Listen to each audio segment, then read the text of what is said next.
Thank you.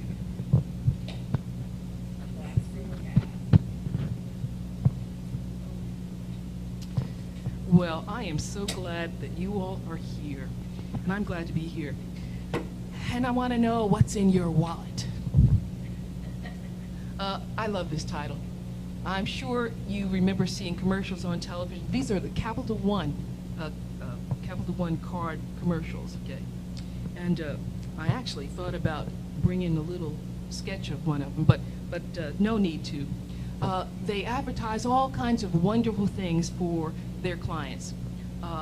And they're saying, cash back on everything. Whatever it is, cash back on everything. What's in your wallet? Okay. And I am going to be using wallet in a special way here this morning. I'm going to use wallet to mean your consciousness, okay? Think about it, it makes sense, okay? Your wallet, okay? You have your valuables in there, okay? For men, it's your billfold. For women, it's your pocketbook or whatever. You hold important things in that holding device, okay? And it's just like holding things in our mind, in our consciousness. So what I mean by wallet for the purpose of today's message is our spiritual consciousness. Let's see here. Now, just like the Capital One commercial, which says, cash back on everything, there is a process that gives us, in fact, more than cash, depending on what we hold in our consciousness. And that's what I'm going to be talking about today. If we hold the right stuff in our mind, in consciousness, in fact, we're going to get more than cash back, more than material things back in our life experience. Halloween is this Wednesday, and oh, you took your costume off, Tim. Okay. Well, we didn't even okay. We didn't even get you on camera. Oh yes, hi. Okay, you got a pumpkin shirt. Thank you, Alicia. Thank you, Alicia. Halloween is this Wednesday, and I gotta tell you that there's something I never really understood about Halloween. Why do people want to be frightened?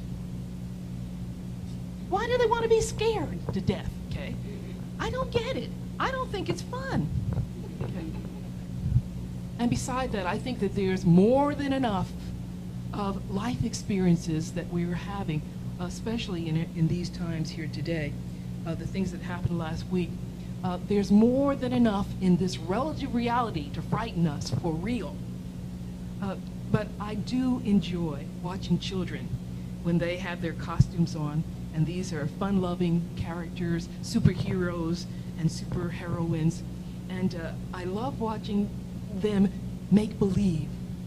And I remembered that Jesus said that we need to be like little children and kind of recapture that gift of imagination for good things. In fact, my belief system incorporates the idea that we are spiritual beings who are trying on various costumes, or some might call bodies, in this life. And we are playing various characters and roles in our lives as we interact with others here. And we might say that this is the play of soul.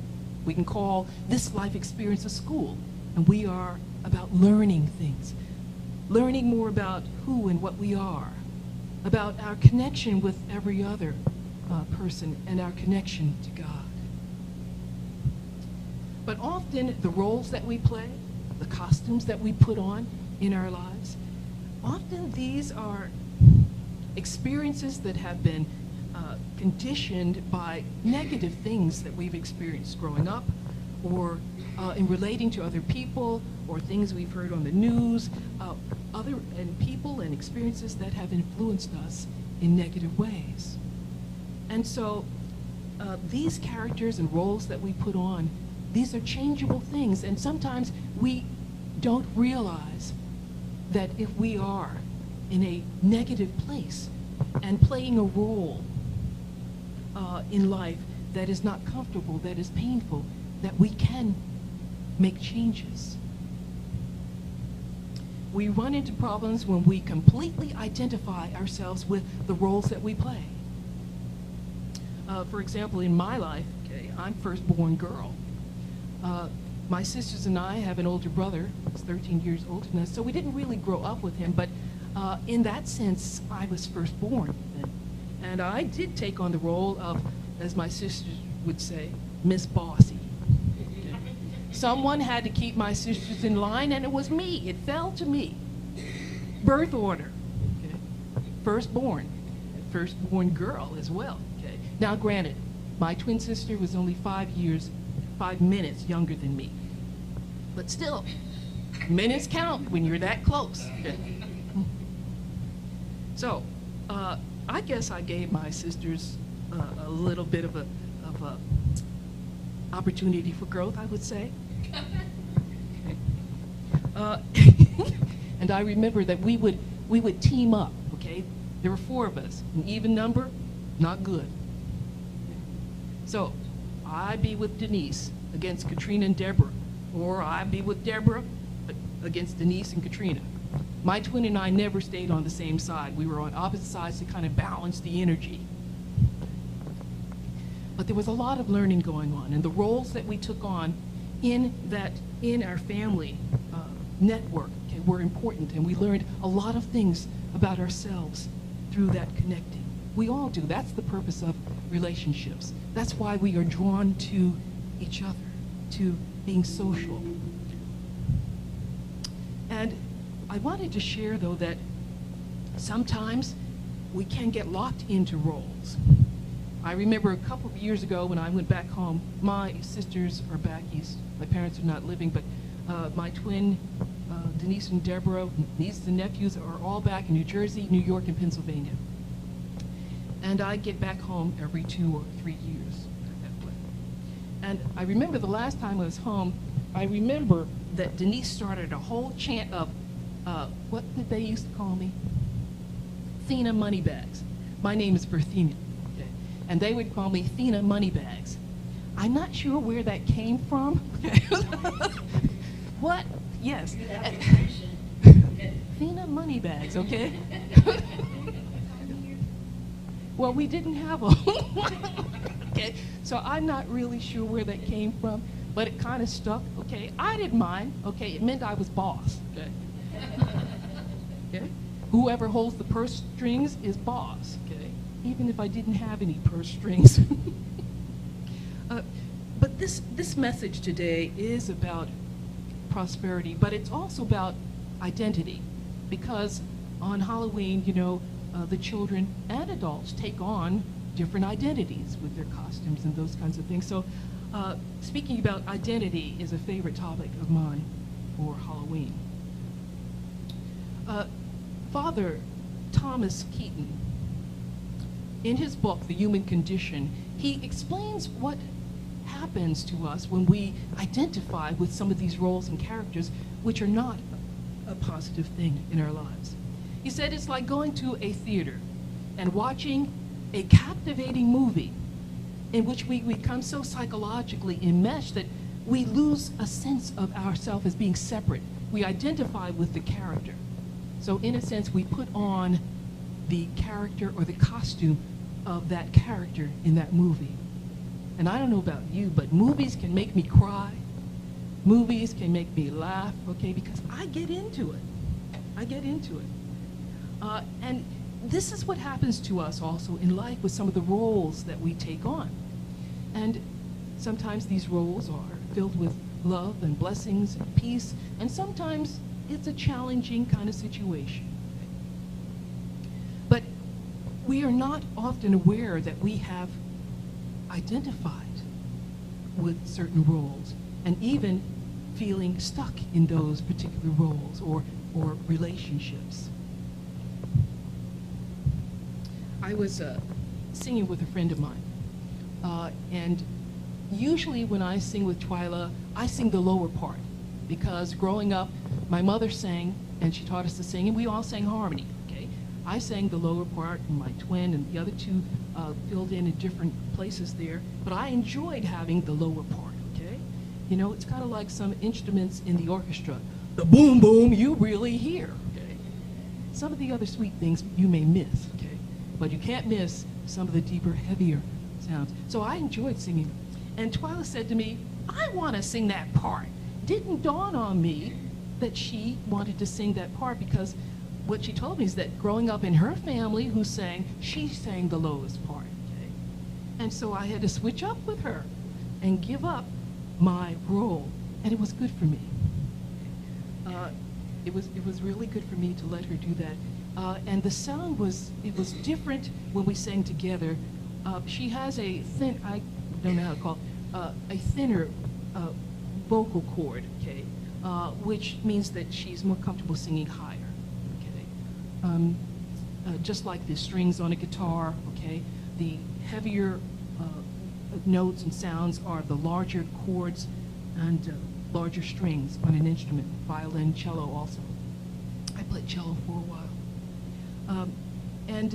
So it was different for me, and it just kind of, it shook me, because it never occurred to me that she would want to sing my part.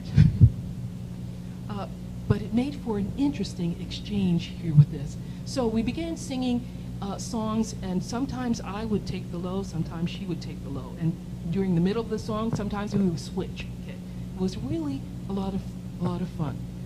We made a couple of CDs, okay, and we shared those around with friends, and it was cool.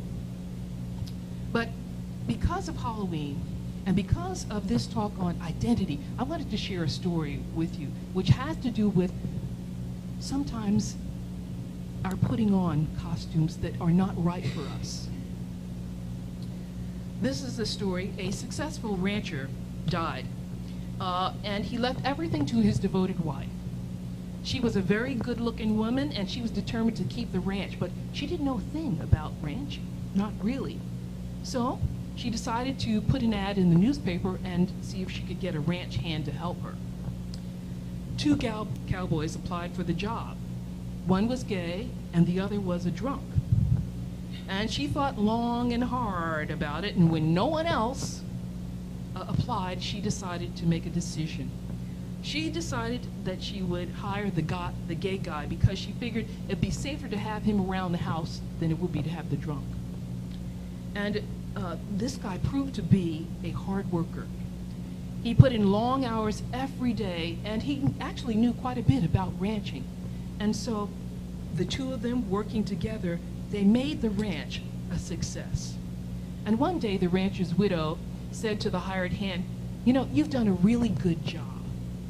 The ranch looks great. Why don't you go into town and kick up your heels for a change?"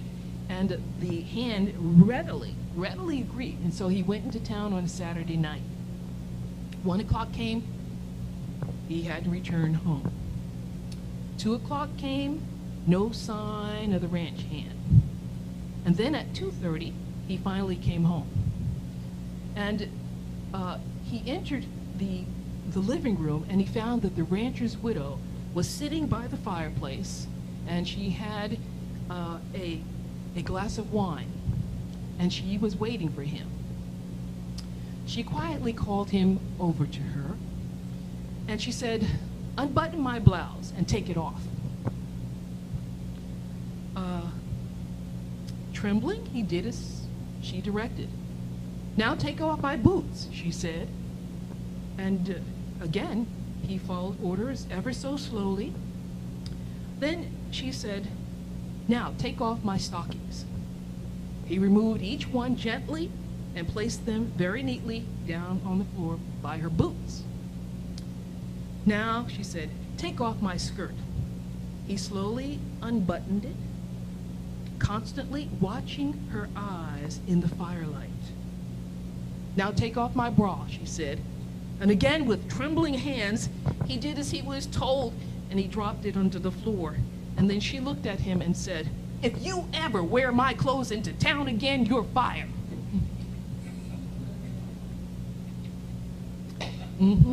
The mind is a terrible thing to waste. When we are wearing our human costumes, the roles that we play, that we take on in life, the ones that don't belong to us, that make us uncomfortable, because they're really not who we are. It's kind of like the gay guy working at the ranch. We are bereft of our true character, and we experience lack because we are not being who we are. Our wallet is empty. The Bible teaches us that God can do anything, and that with God, all things are possible. But I wanted to share the idea with you that there's one thing that God cannot do, and that is supply our lack. God cannot supply our lack because lack does not exist in God. We understand in unity that God is the source of all good. All that is, lives and moves and has its being in this presence, this essence, this love that we call God. And there is no lack in God. The lack that we experience, and we do experience lack, is a construct of our human mind.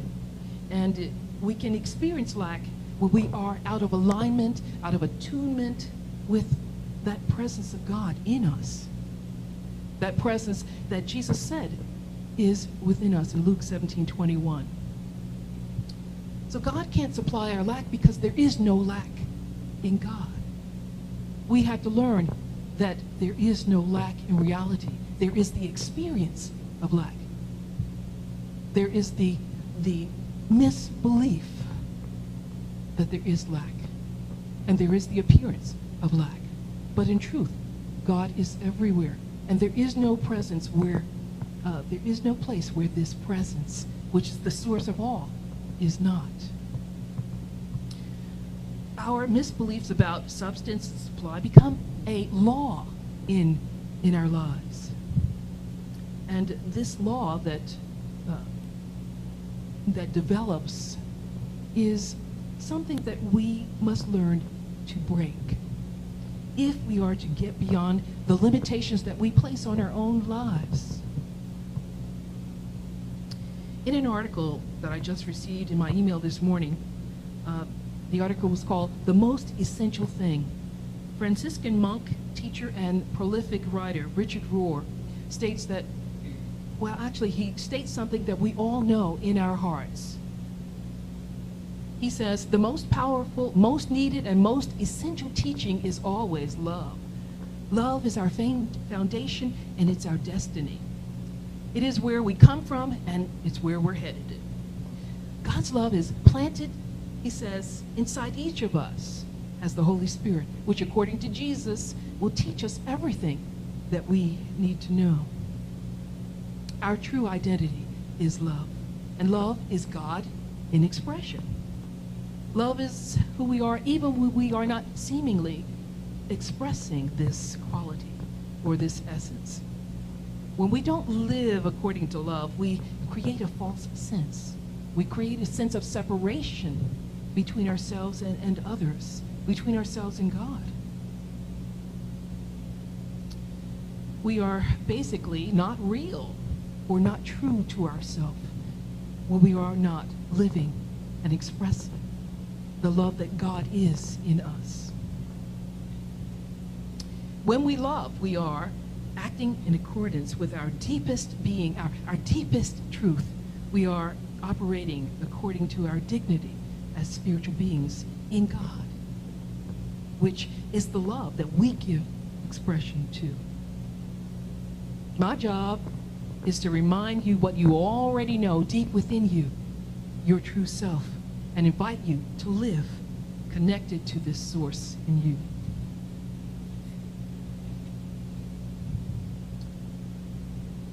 In the very first book of the Bible, we are told what our true identity is. And it says that we were created in the image and likeness of God. Even so, we've heard this phrase so many times.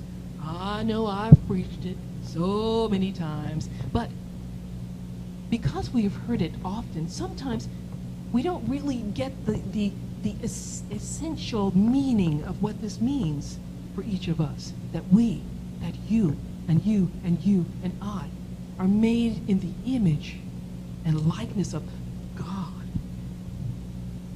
Okay, and that reminds me of gee, what's her name? I forgot her. You know, the Catherine Coleman, yes! Used to watch that show growing up. God.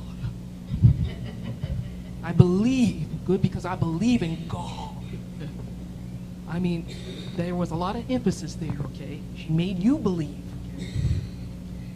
God loves us so that we can recognize who we are and we can become it. We can express it. We can be it. And we should cultivate love for self and others for the same reason, so that we can help others recognize who they are, so they can be it. I receive an online newsletter from Karen Drucker, and I received something just yesterday. She wrote an article about sharing the problem, and she didn't express it this way, but I am, the problem of what is sometimes in her wallet. She wrote, "How often have I limited my thoughts and manifestation abilities with the idea that, well, I never can win. Things never turn out right for me. I'm not talented enough. It always goes to someone else." Or fill in the blank. She wrote, "As a competitive swimmer growing up, it always felt like her issue was that she would never win or hardly ever win. And when they all stood on the blocks after the meet was over, she never was standing on the top block as the winner." During the Posey, or Positive Music Awards at Unity in February, she taught a workshop, and it was about looking at the thoughts that we think and how they affect us. She wrote, specifically the concept that anything we say after "I am" is what we invite into our lives. Saying, she says, negativisms like, "Oh, I'm not good at that. Oh, I am not smart. I am not worthy." She says, these plant seeds in our fertile mind soil, and we water it unconsciously every time we say these things. That is an intriguing thought. The garden in our mind, where we keep watering these unhappy, unpleasant, limiting seeds. Karen continued. She said, a while back, she said she was having a writing session with a good friend of hers, a highly talented singer-songwriter named Karen Taylor Good. And indeed, Karen has written a lot of songs with this other Karen. She said, we went back and forth on ideas about what we could write this song on. And she said, then, wouldn't you know it, we began talking about how we were both aging, how everything was starting to droop and drop.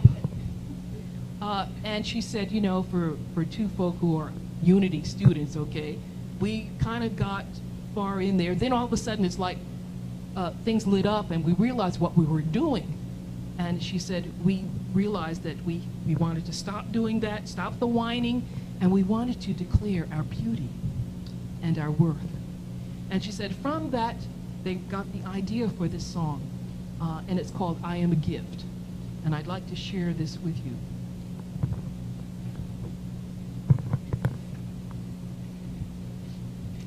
I think the song is, the words are in your program, but I'm not going to sing it. We'll just listen.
going on without me.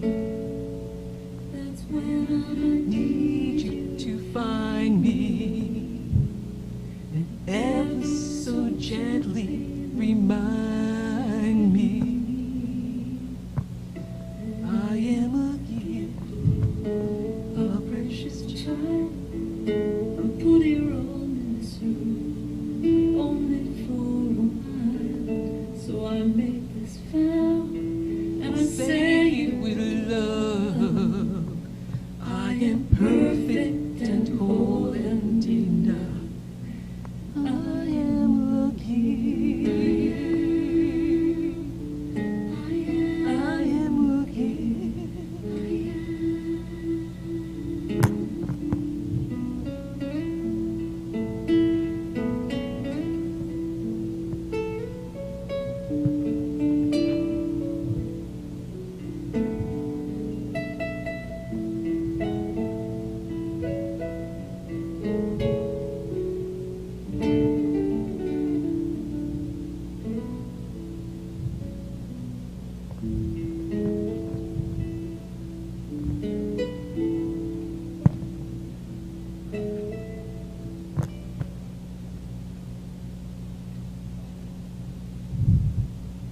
And truly we are. We are a gift. So how do we change what's in our wallet if we discover that what's in there isn't working for us? What's in there isn't helping us realize that we are a gift. One way is what Karen and Karen shared, and that is whenever you look in the mirror, tell yourself, I am a gift. Feel that you are this gift. Unique in all the universe, created in the image of God. You are a gift. And when we have this in our consciousness, when we have this in our wallet, we're able to open ourselves, open our mind and heart to the blessings that God has for us in this life. Here's where the prosperity, the more abundant life that Jesus spoke of in John 10:10 comes in. We can have this more abundant life depending on what we have in our wallets. And we don't have to go any place special. We don't have to sit in a special way to get in touch with this presence that we call God, or higher power, or divine love, or spirit. Whatever that presence and power is in you, it makes you the gift that you are. God bless.